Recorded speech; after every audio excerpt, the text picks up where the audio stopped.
ज्यांनी बालपणामध्ये भगवंतांना मूर्तीतून प्रकट करून जीव घातलं असे संत शिरोमणी नामदेव महाराज यांचे सुपुत्र नारायण महाराज यांचा 4 चरणांचा सर्वांच्या परिचयातील त्यांची वंश परंपरा सांगणारा आणि एकादशीचं महत्त्व पटवून देणारा अभंग विठ्ठल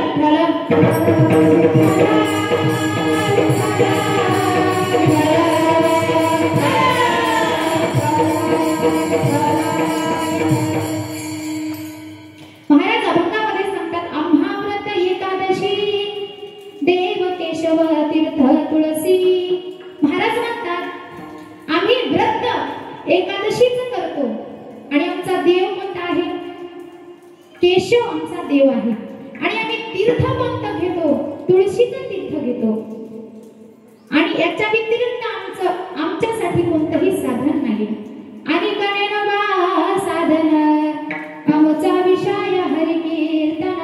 आमचा विषय फक्त काय आहे? हरीचं कीर्तन करणं. बरं, हरीचं कीर्तन करतो आम्ही, याच्या व्यतिरिक्त काय करतो? संतांची संगत आम्ही कशी करतो? निरंतर करतो. ज्याच्यामध्ये अंतर पडत नाही अशी संतांची संगत आम्ही कशी करतो? निरंतर करतो. संत संगत निरंतर. का तर संत हे प्रेमाचे भांडार आहेत. प्रेम धन हे भांडार. संत कसे असतात? प्रेमाचं भांडार आहेत. म्हणून आम्ही संतांची संगत करतो. आणि याच्या व्यतिरिक्त महाराज म्हणतात की म्हणे विष्णुदास नारा काय म्हणतात? आमची ऐसी परंपरा कैसी. आम्ही व्रत एकादशीचं करतो. आमचा देव आम्ही पूजन केशवाचं करतो. तीर्थ तुळशीचं घेतो. आणि याच्या व्यतिरिक्त काहीही नाही, फक्त हरिनाम संकीर्तन करतो आणि संतांची संगत निरंतर करतो. असा अभंगाचा सरळ सरळ भावार्थ आहे. विठ्ठल विठ्ठल.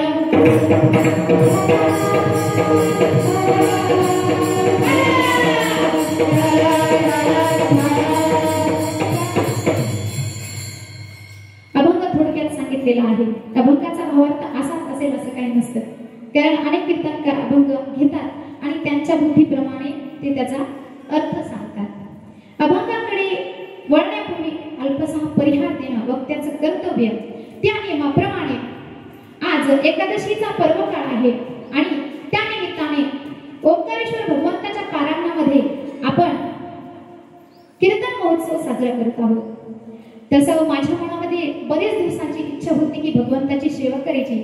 अशी काही मोठी कीर्तनकार नाही, जास्त ज्ञानवंत नाही की मी तुम्हाला ज्ञान सांगावं, पण जसं जमेल तसं भगवंताची सेवा करण्याची इच्छा माझ्याकडे होती आणि ती इच्छा भगवंतानेही पूर्ण केली. आणि त्याच्यामध्ये माझी मदत आता पाहायला गेलं तर हल्लीच्या काळामध्ये महाराज 4 पुस्तकं वाचली की लोक देवाला मानायला तयार आहेत.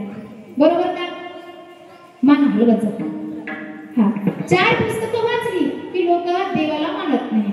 पण अभ्यासही केला, नोकरीला सुद्धा असून ज्यांना भगवंताच्या नामाची ओढ आहे, आवड आहे असे असणारे क्षीरसागर सर, ज्यांना पोलिसाची नोकरी असून सुद्धा त्यांनी मला इथं सेवा घडावी याच्याकरिता खूप अट्टहासाने माझ्यासाठी त्यांनी खूप प्रयत्न केले. म्हणून त्यांना खूप खूप धन्यवाद. व तसेच आपल्या गान कोकिळा सर्वांच्या प्रिय असणाऱ्या बोबडेताई यांच्या सहाय्यातून सुद्धा मला इथे सेवा करण्याचा योग आलेला आहे.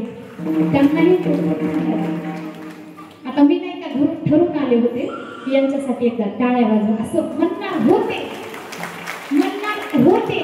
पण इथं म्हणायची सुद्धा गरज नाही पडली. अगोदरच वाजवते टाळ्या. बरोबर. तसेच गायनाचार्य सर्वच महिला मंडळांना सुद्धा धन्यवाद. खरंच किती गोड त्यांनी पंचपदी म्हणली, त्यांना कोरस सुद्धा किती छान म्हणले.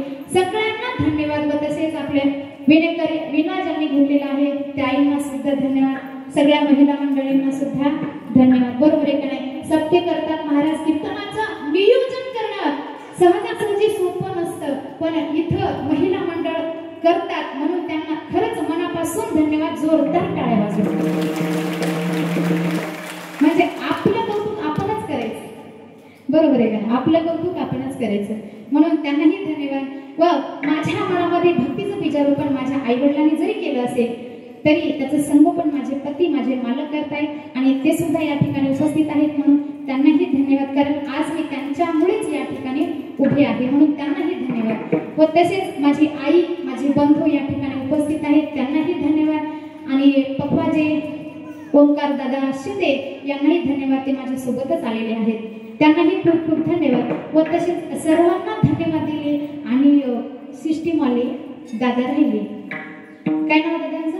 Omkareshwar sound system. Omkareshwar sound system, हा त्यांनाही धन्यवाद. पण ऑपरेटिंग ऑपरेटिंग करणारे दादा त्यांनाही खूप खूप धन्यवाद. कारण त्यांनी जर आवाज कमी केला तर आपलं कीर्तन काय म्हणाले ते सुद्धा कळणार नाही. म्हणून त्यांनाही धन्यवाद. सर्वांना धन्यवाद दिले. असं गैधर त्याने सेवेला प्रारंभ. विठ्ठल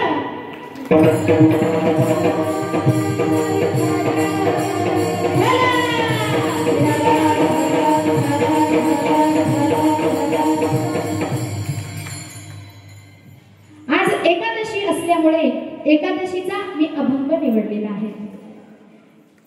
नामदेव महाराजांचे पुत्र नारायण महाराज.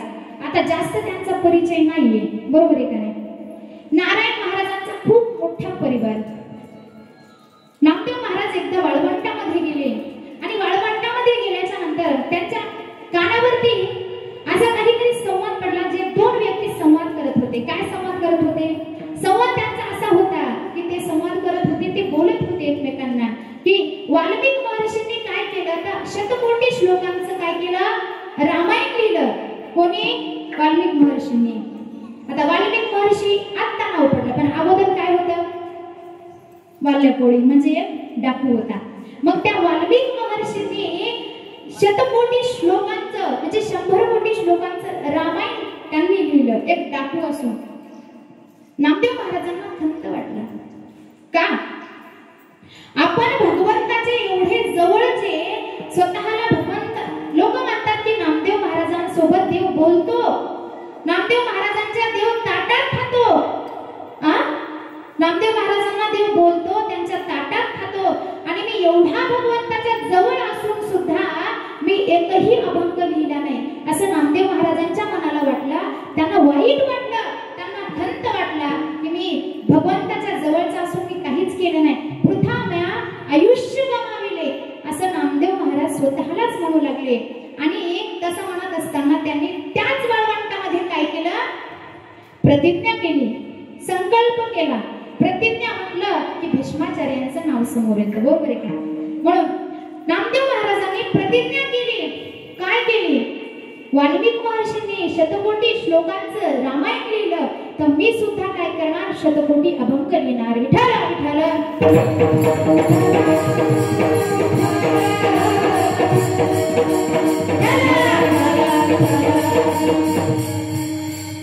नामदेव महाराजांनी प्रतिज्ञा केली आणि नीट भगवंताकडे गेले देवळात. आणि भगवंताला सांगतात, देवा मी प्रतिज्ञा केली की मी 100 कोटी अभंग लिहिणार. देव म्हणतात, नाम्या तू वेडा झाला का? 100 कोटी अभंग लिहिणं म्हणजे का तोंडाचा खेळ वाटतो का तुला? 100 कोटी अभंग लिहिणं सोपं नाही ना. नामदेव महाराज म्हणतात, वाल्मिक ऋषीला सोपं झालं, मला का नाही होणार?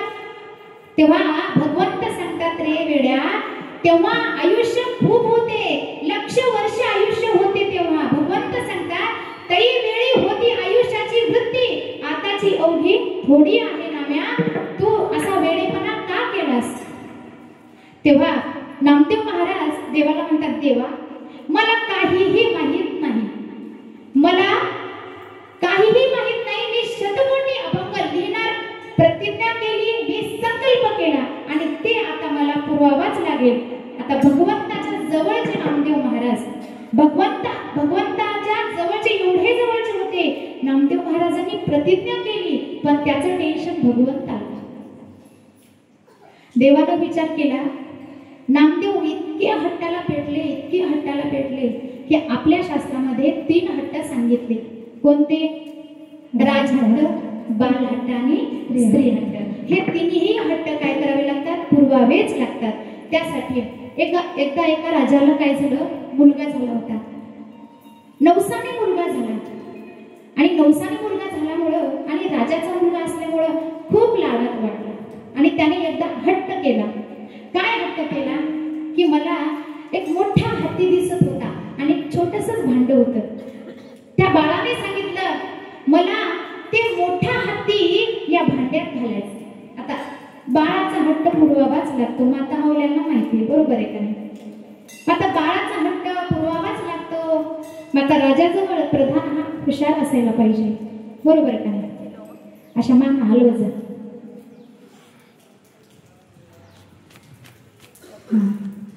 राजाजवळ प्रधान कसा असायला पाहिजे? हुशार असायला पाहिजे. त्या प्रधानाने युक्ती केली. काय युक्ती केली? एक कागद आणला, त्याच्यावरती हत्तीचं चित्र काढलं आणि त्या चित्राला असे मस्त रंगीबेरंगी रंग दिले आणि बाळाजवळ नेला. बाळाला म्हणले आता सांग बरं तुला हत्ती कोणता आवडतो? आता बाळाला कोणता हत्ती आवडणार? मोठा का काळा? नाही, कागदावरचा आवडणार, कारण त्याला रंग दिलेले होते, रंगीबेरंगी होता ते. त्यामुळे बाळ म्हणाला मला आता कागदावरचा हत्ती आवडतो, आता कागदावरचा हत्ती आवडतो. प्रधान म्हणाले आता सांग बाळा तो हत्ती भांड्यात घालायचा की हा हत्ती? बाळ म्हणाला हा हत्ती. कोणता? कागदावरचा. असा बाळ हट्ट हा पुरावाच लागतो. विठ्ठल विठ्ठल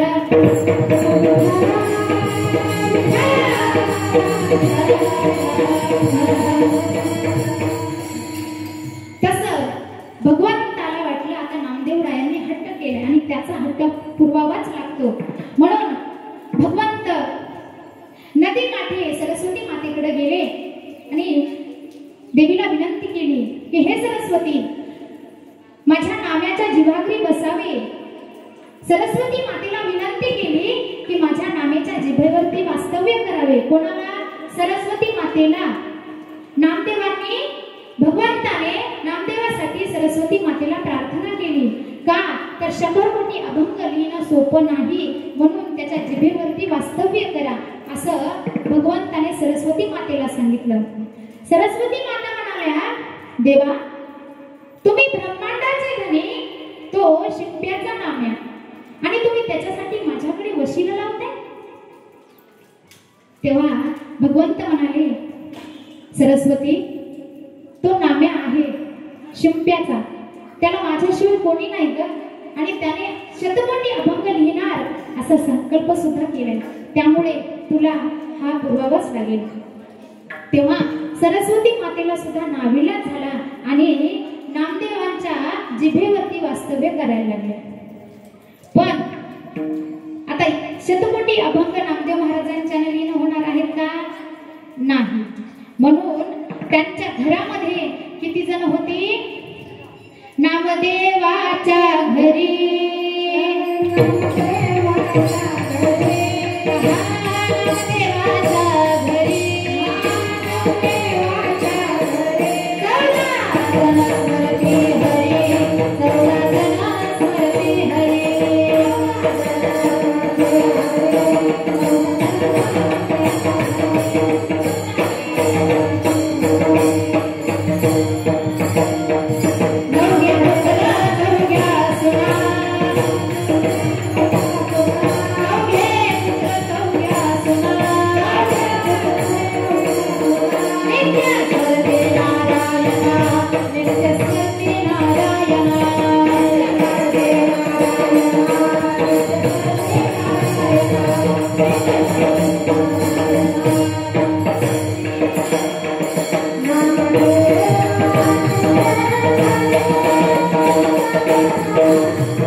नामदेवाच्या घरी किती जण होते?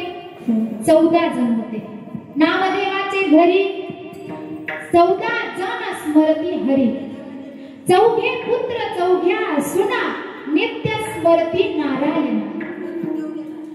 आता या कलियुगामध्ये एवढा मोठा परिवार तर पाहायला नाही भेटणार महाराज, बरोबर आहे का? हा, आताच कसं झाले, दोनच तोंड खिचडी बोंड, हे का नाही? लग्न झाले कीच म्हणते तुम्हा सांगते यगळं निघा यगळं निघून संसार, असं झाले नाही का? पण त्या नामदेव महाराजांचा परिवार होता. किती होते? त्यांच्या परिवारामध्ये राजाई गोनाई दोघीचा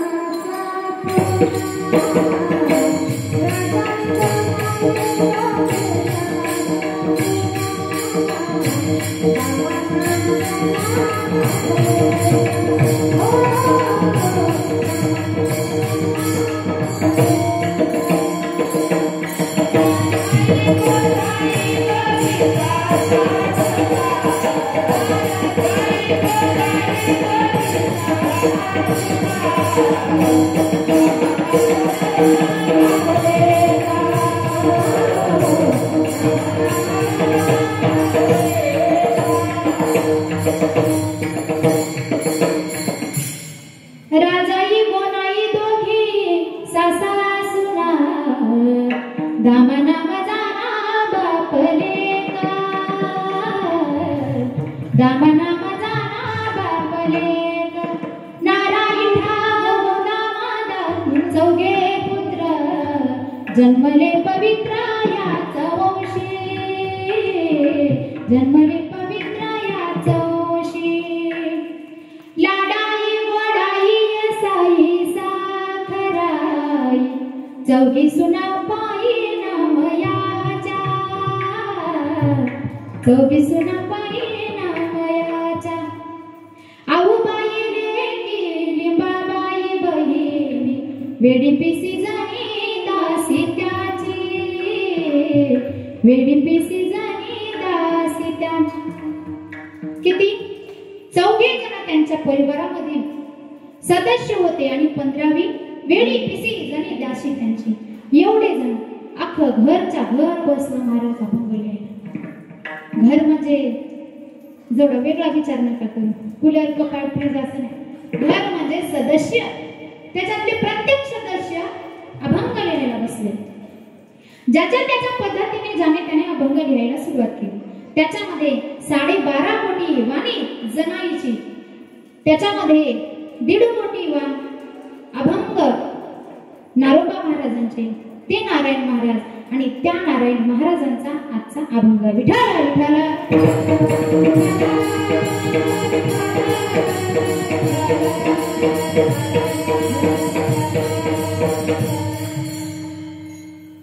अभंग सांगतात महाराज आम्ही व्रत करतो. भगवंत स्वतः सांगतात की एकादशी वर हेस्तु व्रतेषु यदुनंदनः भागीरथीच तीर्थेषु देव भक्तेषु वैष्णवा. भगवंत स्वतः सांगतात मला काय आवडतं, 3 गोष्टी आवडतात. कोणत्या कोणत्या? व्रतामध्ये मला काय आवडतं? व्रता माझी व्रत श्रेष्ठ एकादशी, व्रता माझी व्रत श्रेष्ठ एकादशी.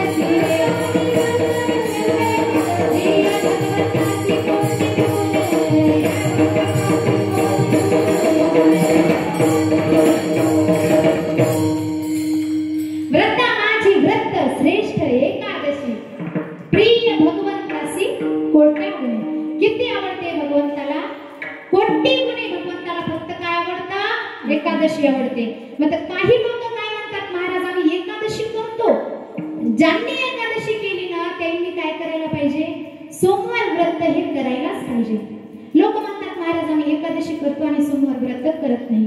पण संप्रदायामध्ये 2 व्रत सांगितलेले आहेत. एकादशीचं व्रत करायला पाहिजे आणि सोमवार व्रत सुद्धा करायला पाहिजे. महाराज म्हणतात व्रत एकादशी सोमवार न करीती काय गती होईल त्याची नेम. तुकाराम महाराज स्वतः सांगतात की जे लोक एकादशीचं व्रत आणि सोमवार व्रत करत नाहीत त्यांची गती काय होईल. तुकाराम महाराज म्हणतात मला सांगता येणार नाही.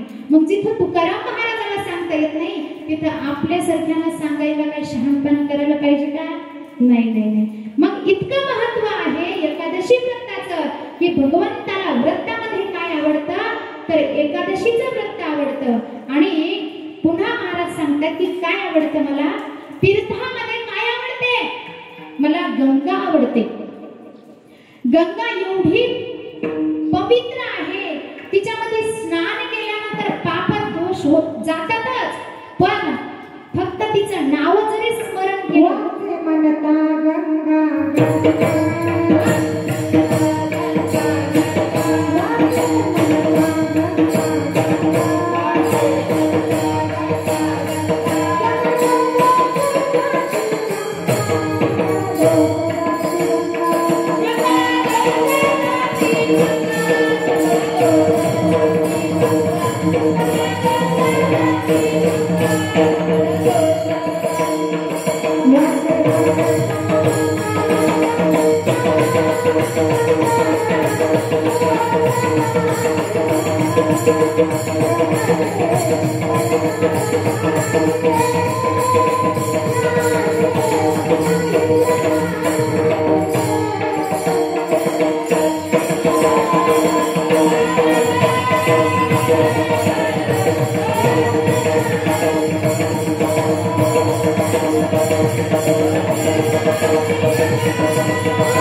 अतिशय गोड प्रमाण दिले ताईने एकदा जोरदार टाळ्या वाजवा वाचे म्हणता गंगा गंगा सगळं दोष जाती भंगा फक्त मुखाने गंगा गंगा जरी आपण नाम घेतलं तर सगळे पाप आपले काय होतील जळून जातील दूर जातील मग भगवंत सांगतात मला व्रतामध्ये एकादशी आवडते आणि तीर्थामध्ये मला गंगा आवडते आणि भक्तामध्ये कोण आवडतो वैष्णव आवडतो मग भक्तांमध्ये वैष्णव आवडतो आणि तीर्थांमध्ये गंगा आणि व्रतामध्ये एकादशीचं व्रत भगवंताला एवढं प्रिय असल्या कारणामुळेच नारायण महाराज अभंगाच्या पहिल्या चरणात सांगतात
महाराज म्हणतात आम्हा व्रत एकादशी देव केशव तीर्थ तुळसी आमचं व्रत काय आहे तर एकादशी व्रत आहे द्वादशी म्हटलं की अंबरीश राजांचं नाव येतं आणि एकादशीचं व्रत म्हटलं की रुक्मांगद राजाचं नाव येतं कोण रुक्मांगद राजा सुंदर अशी नगरी आणि त्या नगरीमध्ये सुंदर फुलाची बाग त्या बागेमध्ये एवढी सुंदर फुलं होते आकर्षित करणारे फुलं, वेगवेगळ्या रंगाचे, वेगवेगळ्या सुगंधाची फुलं, एवढी सुंदर बाग होती. आणि त्या सुंदर बागेमधली फुलं चोरीला जात होती. फुलं चोरीला जात आहेत. राजा चिंतेत पडला. कोण नेत असेल माझी फुलं? राजाने एवढा काटेकोर बंदोबस्त केला. खूप तिथं सेवक लावले नजर ठेवण्यासाठी. कोण चोर येतात आणि कोण माझी फुलं चोरून येतात. खूप दिवस झाले, एवढी सेवक लावले तरी चोरांचा पत्ताच लागत नाही. कोण चोरवते आणि कोण फुलं नेते. मग झालं एका दिवशी असं. चोर कुठले होते? मृत्यू लोकातले नव्हते. कुठले होते? स्वर्गातले होते. स्वर्गातले चोर असल्या कारणाने कसे येत होते? विमानाने येत होते. मग या चोरांना, सेवकांना चोर कसे सापडतील? पायानं आले असते तर सापडले असते.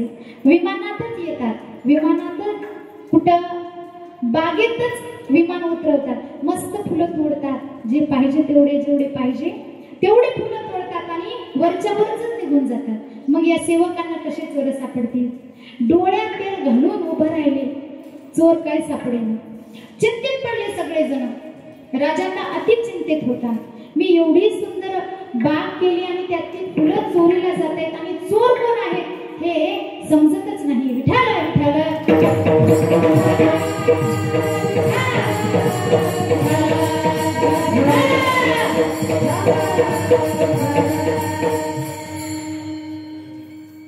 राजा चिंतेत होता की माझी फुलं कोण चोरून येत असेल. मग एका दिवशी असं झालं की त्या स्वर्गातील जे इंद्राचे पार्षद येत होता ना, कशाला? फुलं चोरायला. त्यांचं विमान बंद पडलं आणि बंद पडल्यामुळं चोर सापडले. सेवक धावतच गेला राजाकडं. राजानं, राजे साहेब, चोर सापडले. राजांना एवढा आनंद झाला. एवढे दिवस झालं चोरांचा शोध लावतोय, चोर सापडतच नव्हती. कुठं सापडली, कुठं सापडली? सेवक म्हणतात, महाराज सापडली नाही. ते विमान बंद पडलं म्हणून कसं तरी समजलं की ते कुठले आहे? स्वर्गातील आहेत. मग राजा गेला, बगीचाजवळ गेला तर पाहतायत तर काय, खरंच विमान बंद पडले. आणि त्या चोरांना विचारू लागले की तुम्ही कुठले आहात, कोण आहात? तेव्हा चोरांनी सांगितलं, महाराज आम्ही स्वर्गातून आलो, इंद्रांचे आम्ही सेवक आहोत आणि तुमची फुलं इंद्रदेवाला एवढे आवडतात की आम्ही रोज तुमचे फुलं नेतो. पण आज काय झालं बघा, आमचं विमानच बंद पडले. मग विमान बंद पडल्यामुळे आम्हाला काय जाता आलं नाही. बरं, राजाला वाईट वाटायला पाहिजे का आनंद? आनंद झाला. राजाला एवढा आनंद झाला की माझ्या बगीचातली फुलं इंद्रदेवाला आवडावेत, एवढे सुंदर माझ्या बगीचातली फुलं स्वर्गाला जातात, याच्यापेक्षा आनंदाची गोष्ट काही असेल का? नाही. मग राजाला खूप आनंद झाला. मग राजाने सांगितलं, आता तुमचं विमान तर बंद पडले, मग आता याचे पार्ट कुठं भेटणार? आता हे स्वर्गातले, मृत्यू लोकात पार्ट सापडतात का? नाही नाही, याला आता स्वर्गातच नीट करावं लागेल. मग आता याचं कसं उडणार ते? आता अवघड झालं. तेव्हा सेवक म्हणाले, महाराज हा मृत्यू लोकच आहे ना? तेव्हा राजा म्हणाला, हा मृत्यू लोकच आहे. काय झालं? तेव्हा ते चोर म्हणजे इंद्राचे सेवक, ते सेवक म्हणतात, महाराज या मृत्यू लोकामध्ये जर कोणी एकादशीचं व्रत केलं असेल तर त्याच्या फक्त स्पर्शाने आमचं विमान काय होईल? उड्डाण होईल. विठाला विठाला.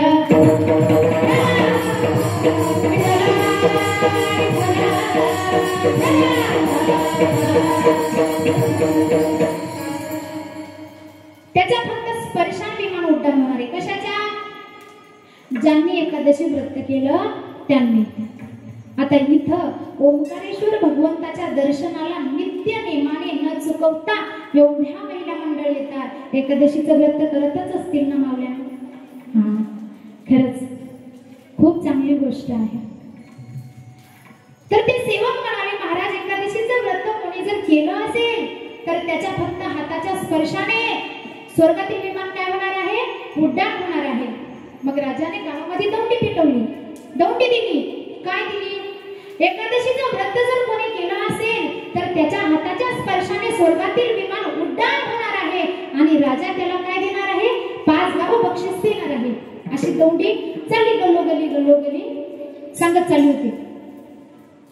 मग असं सांगत अख्खा गाव फिरला राजाच्या सेवकाने, पण एकही सापडलं नाही. कारण दुपारची वेळ होती, नाश्ता बी झाला होता आणि जेवण करून टांगटून पोटावर हात फिरून सगळे बसले होते. कोणी राहील का उपास? नाही, कोणीच नाही. प्रत्येक गल्लीतून गेले, एकही म्हणत नाही की मी उपास धरलाय. नाही. मग एका झोपडी जोडून जात होती दौंडी. एक आजी झोपडीच्या बाहेर बसली होती. पण तिचे कान गेलेली होती. आता आजीला वाटलं राजाचे सेवक आहेत आणि दौंडी देत आहेत, काहीतरी गोष्ट असावी. काय गोष्ट असेल? आजीने असा हात पालवला. कोणाला? त्या राजाच्या सेवकाला. लक्ष देऊन ऐकताय ना? हा, नाही तर मी बडबड करीन आणि तुम्ही जराशा असा मान हलवले की मला कळते. त्या आजीनं काय केलं? असा हात पालवला. मग तेव्हा त्या सेवकाला वाटलं मथारी दिसती.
एकादशीचं व्रत आईसाठी एकदा जोरदार टाळ्या वाजवा. माईक नव्हता म्हणून काय समजलं. एकादशीचं व्रत त्या सेवकांना वाटलं या मथारीनं केलं असं. आता मथारी होती, मथारी असल्यामुळे आपल्याला वाटते ना जास्त देवदेव करत असेल, सगळे उपवास करत असेल, हे का नाही? मग त्या सेवकांना सुद्धा वाटलं मथारी दिसती या गड्या एकादश आलेला असेलच 100%.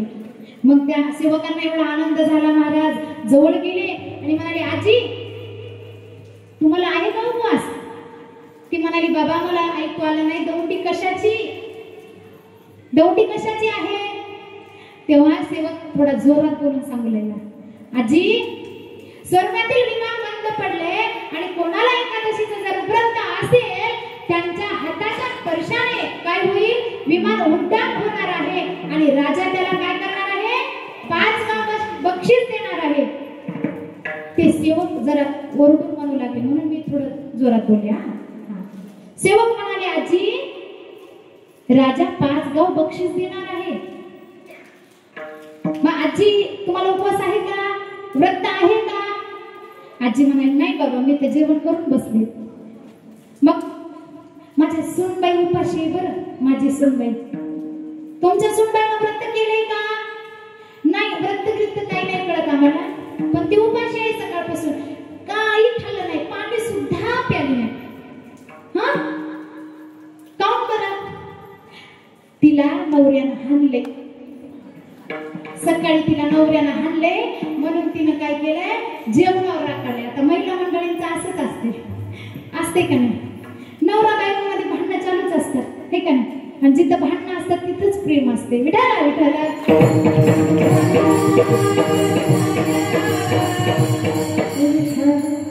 त्या दोघांचे जोरदार भांडणं झाली आणि तिला हाणलं नवऱ्यानं. असंच एकदा दोन जोडपे असे जवळजवळ शेजारी राहत होते बघा. हा, दोन जोडपे शेजारी राहत होते आणि एका घरामध्ये एवढा कल्ला, रोज बी एवढा धिंगाणा, हे तिला म्हणते ते तिला म्हणते, जोरदार भांडणं दोघांची. आणि मग एका दिवशी त्या दोघा नवऱ्याने ठरवलं, बायको म्हणते बघा बरं आपल्या शेजारी किती शांतता असते, तिथं मी दोघं राहतात नवरा बायको, त्यांच्यात भांडणं होत नसतील का? बायको नवऱ्याला म्हणते. मग नवरा म्हणते हो ग तुझं बरोबर आहे, चल बरं आपण विचारून येऊ का? मग गेले दोघं त्या जोडप्याला विचारायला. कोणाला? शेजारच्या जोडप्याला. मग त्या शेजारी जोडप्याला विचारायला गेलं, तुमच्या दोघांमध्ये भांडणं होत नाहीत का? ते म्हणले हा होतात. मग तुमच्या घरात आवाज तर कसाच येत नाही? ते म्हणले ते कसं आहे माहितीये का, जास्त हसण्याचा आवाज कशामुळे येते? ती स्वयंपाक करत असते आणि मी बसलेला असतो, काही म्हणलं तिनं बेलनं फेकून हाणलं, लागलं की ती हसती आणि भुकलं की मी हसतो. विठायला विठायला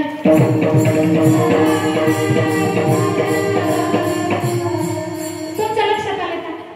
काही भांड फेकून हाणलं, तिचा नेम बसला की ती हसती आणि तिचा नेम भुकला की हे हसत. म्हणजे नवरा बायकोमध्ये भांडणं चालूच असतात. म्हणजे तसं त्या दोघांमध्ये भांडणं सुरू झाली आणि भांडण केलं आणि त्यानं बायकोला मारलं. आता तिनं जेवणावर राखडलं. आता महिला मंडळीचं असंच असतं, बरोबर आहे का नाही? पुरुषांचं कसं असतं, हातामध्ये राग असतो आणि महिला मंडळीचं नाकावर काहीच करता येत नाही, फक्त फुगणं. हा, मग तसंच झालं, त्यांना हाणलं आणि गेलं शेतात निघून कामाला. आणि मग ती उपाशीच राहिली ना. आजी म्हणली माझी सून उपाशी आहे. मग ते सेवक म्हणाले चला ना सुनबाई, तुम्हाला राजाने बोलवले. सुनबाई म्हणली मी नाही येत. का नाही येत? मी नाही येत म्हणलं. मग आजी म्हणाली अहो ती एवढी शहाणी असती तर सकाळी मर खाल्ला असता का? नाही, तिला कोण पाहिजे? माझा मुलगाच पाहिजे. त्या काय माझा मुलगा कुठे गेलाय? ऊस तोडायला गेलाय, त्याला काय करा बोलू. हे सेवक गेले आणि त्यांना सांगायला लागले अहो तुम्ही इथं ऊस तोडीत काय बसलाय, चला तुमचं भाग्य उदयाला आले. त्याच्या लक्षात नाही आलं हा काय म्हणतोय. तुमची बायको उपवाशी आहे आणि तिला एकादशीचं व्रत घडल्या कारणाने तिच्या हाताच्या स्पर्शाने विमान उड्डाण जर झालं तर राजा तुम्हाला काय करेल?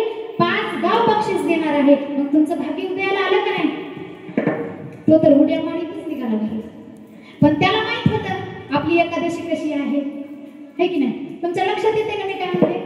त्याला माहित होतं आपली एकादशी कशी आहे. मग त्यानं तिथूनच भला मोठा काय केला? शौरीचा वल्ल दांडकं काढलं. कशासाठी? त्याला माहित होतं आपली एकादशी कोणत्या रंगाची आहे. मग निघाला तसा दांडका घेऊन आला. चल म्हणला आपल्याला राजाकडे जायचंय. ती म्हटली मी नाही, तुम्ही जा. त्यानं असं दांडकं उजारलं की एकादशी स्टँड अप. एकादशी टक्कन उभं राहिली. एकादशी पुढे दांडकं मागं, एकादशी पुढे दांडकं मागं. राजाने बघितलं माझ्या गावातून एक जोडपं येते. काय आनंद झाला राजाला की माझ्या नगरीमध्ये एवढे पुण्यवान लोक आहेत की त्यांच्या हाताच्या स्पर्शाने विमान उड्डाण होणार आहे. राजाच्या डोळ्यामध्ये आनंद अश्रू आले. आणि जेव्हा ते जोडपं जवळ आलं आणि त्या बाईला म्हणजे त्या एकादशीला त्या दांडक्याने सांगितलं, म्हणजे त्या माणसानं हातलं म्हणले विमानाला. ती म्हणली मी नाही. असं दांडकं उजारलं, दोन्ही हात लावले. कशाला? विमानाला. जसा हाताचा स्पर्श झाला तसं विमान उड्डाण झालं. तिच्या हाताच्या स्पर्शाने विमान उड्डाण झालं. राजाला आनंद झाला आणि राजाला आनंद झाल्या कारणाने राजाने जसं सांगितलं तसं काय केलं? 5 गाव बक्षीस त्याला देण्यात आलं. त्यांची भव्य दिव्य मिरवणूक काढण्यात आली. हत्ती घोडे मस्त राजा रथात आणि त्यांची सुद्धा पालखी निघाली. आणि पालखीमध्ये आता एकादशीला येऊन तिला बसवता येते का? नाही. तिच्यासोबत दांडकं घे. मग ते मुकाट्यानं चालवलं नाही. मस्त त्यांचा सत्कार चालू. त्यांची पालखी नाही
नाही देखील डोळे एवढे सुखाचे सोहळे. त्यांचा समस्त सोहळा काढण्यात आला, मिरवणूक काढू लागली त्यांची. आता या एकादशीने शांत बसाव का नाही? एकादशी म्हणती घ्या ना माझ्या जीवावर आईस करून. एवढी झाली होती का मिरवणूक तुमच्या लग्नात तरी? एकादशी म्हणती दांडक्या. दांडकं म्हणत मैं हाणलं नसतं तर तुझे झाले असते का सोहळे? कोण म्हणत? दांडकं. सांगायचं फक्त एवढंच आहे दृष्टांत. कशासाठी? तर एकादशीचं व्रत एवढं महान आहे, एवढं महान आहे की त्याच्या हाताच्या स्पर्शाने, कोणाच्या ज्याने एकादशीचं व्रत केले त्यांच्या हाताच्या स्पर्शाने स्वर्गातील विमान उड्डाण होतं. म्हणून ते सुद्धा तिने जाणून बुजून केली होती का? नाही. नवऱ्याचा मार खाला म्हणून उपाशी होती, म्हणून तिच्या हातानं विमान उड्डाण झालं. मग आपण जाणून बुजून केलं तर काय होईल परिणाम? रुक्मांगद एकादशी, रुक्मांगद एकादशी, नगरी मेली वैकुंठासी, नगरी मेली वैकुंठासी.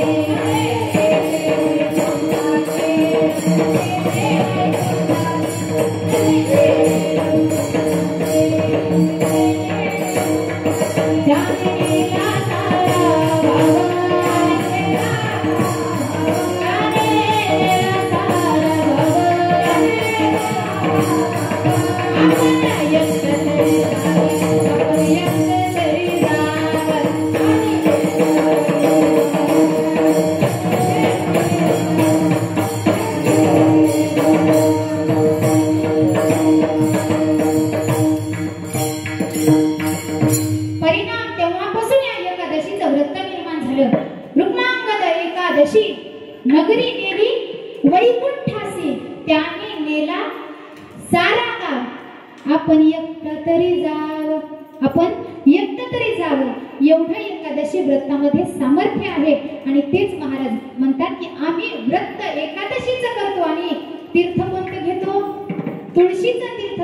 आणि देव कोणता पुजतो आम्ही? केशव. फक्त देवच नाही तर तिथं नाव सुद्धा दिले काय? केशव. नाही तर हल्लीच्या काळामध्ये लोक देव म्हणले की कोणतेही देव गुंडाळायला लागले, बरोबर आहे का? देव फक्त एकच केशव. या केशव देवामध्ये अर्थ एवढा लपलेला आहे की क म्हणजे ब्रह्मा, म म्हणजे क म्हणजे ब्रह्मा, केशव ब्रह्मा विष्णू महेश याचा अर्थ आहे. एका शब्दामध्ये तिन्ही देव आहेत. उत्पत्ती, संहार आणि पालन करणं या तिन्ही देव एकच देव आहे. म्हणून महाराज म्हणतात आमचं व्रत एकादशीचं देव केशव आहे आणि तुळशीचं तीर्थ याच्या व्यतिरिक्त साधन आहे अभंगाचं दुसरं.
सोपे जळतील पापे जन्मांतरीचे.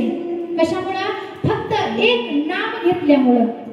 मग महाराज म्हणतात आम्ही फक्त काय करतो तर हरीचं चिंतन, हरीचं नाम घेतो, हरिनाम संकीर्तनच करतो. आमचा विषयच फक्त ते आहे. आणि परत सुद्धा महाराज म्हणतात की आम्ही हरीचं चिंतन करून सुद्धा दुसरं काय करतो? तिसरे चरण.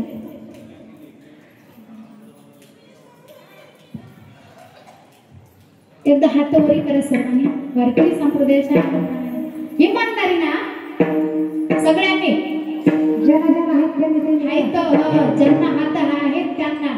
कसं आहे, नामदेव महाराजांच्या कीर्तनात गोरोबा काकाला हात नव्हते तरी हात फुटले.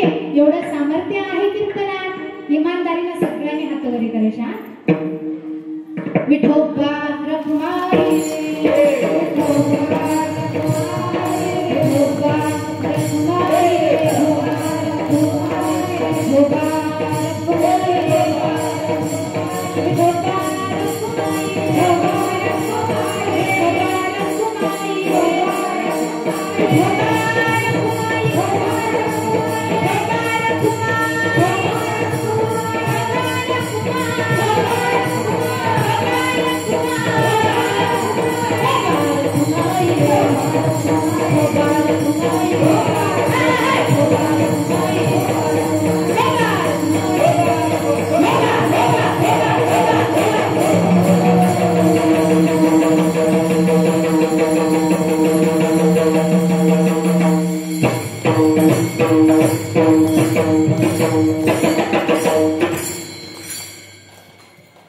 हात खाली पण घेतले, मला म्हणू पण दिलं.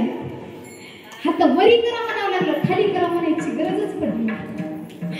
सांगते सगळ्यांनी भजन केलं. महाराज म्हणतात आम्हाला अनेक साधन नाही. आणि अभंगाच्या तिसऱ्या चरणात महाराज म्हणतात संत संगत निरंतर प्रेम धन हे भांडार. संत कसे असतात? संतांची संगत जीवनामध्ये घडायलाच हवी. पाहता गेलो तर घडत नाही का? भगवंताची प्राप्ती जर आपल्याला करून घ्यायची असेल तर काय करावं लागेल? हरी प्राप्तीसी उपाय धरावे संतांचे ते पाय. संतांची संगती जीवनामध्ये अत्यंत महत्वाची आहे. मग महाराज तेच सांगतात. आता कसे पाण्या पावसाचे दिवस आहेत आणि उशिरा कीर्तन सुरू झाले, बरोबर आहे का नाही? बोलायला गेले तर बरंच कीर्तन करता येते, पण पाण्याचे दिवस असल्यामुळे महाराज म्हणतात की जीवनामध्ये संतांची संगत अत्यंत गरजेची आहे. का? संत मायबाप आहेत. संतांना आपला कळवळा येतो, संत आपल्याला जवळ धरतात. म्हणून संतांची संगत जीवनामध्ये करायला पाहिजे. आणि संतांची संगत घडल्यामुळं काय होतं सांगू? ज्या वाल्मिक महर्षींनी शतकोटी श्लोकांचं रामायण लिहिलं, अगोदर कोण होता? तो डाकू होता. त्यांच्या जीवनामध्ये संतांची संगती झाली. नारद महर्षींची त्यांना भेट घडल्या कारणाने काय झालं? जीवनाचं सोनं झालं. आणि ते वाल्या कोळी होता, एक डाकू होता. आणि आता काय झाले? वाल्मिक महर्षी झाले. कशामुळं? तर फक्त परिणाम संत संगतीचा आहे. मग संतांची संगत जीवनामध्ये आम्ही कंठी सगळ्या घरे पियाची बनेगी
तो जाग रे तेरी अच्छी बनेगी. हे जर नाही कळालं पण दुसरं हे जर नाही कळालं, हे जरी नाही कळलं, अरे दुसरं नाही, हे जरी नाही कळलं,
परत ताईचा पिंगळा मस्त झाला. हे जरी नाही ऐकालं तरी दुसरं येईल, हे जरी नाही ऐकालं. का जीवनाचं जर सोनं करून घ्यायचं असेल तर काय करावं लागेल? संतांचीच संगती करावी लागेल.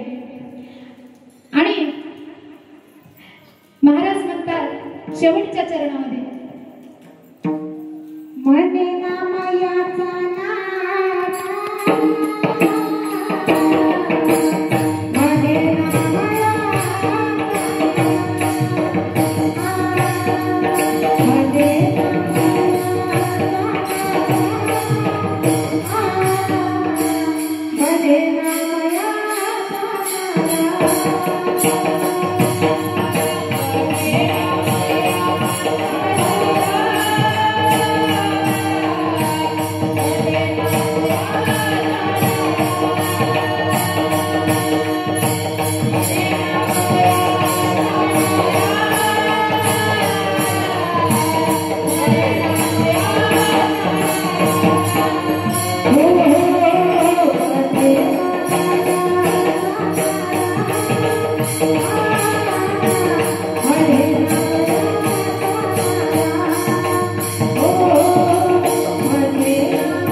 महाराज म्हणतात,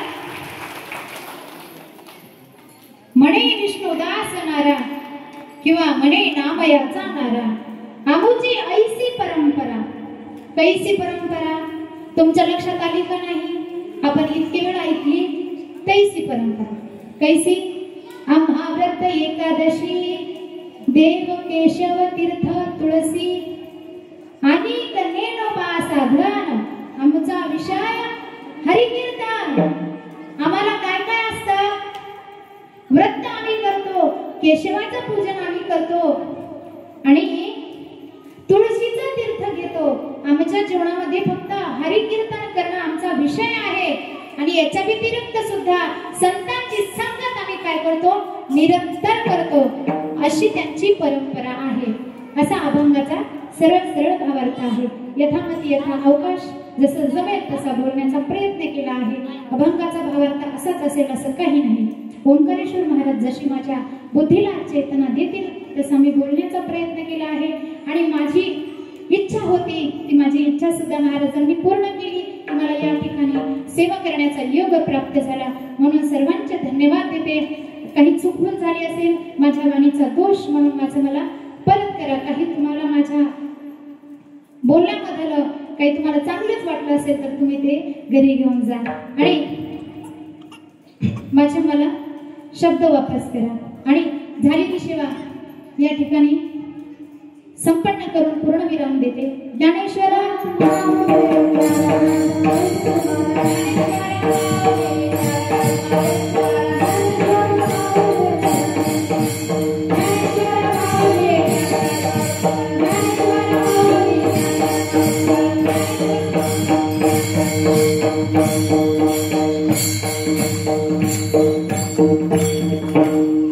विठाल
काय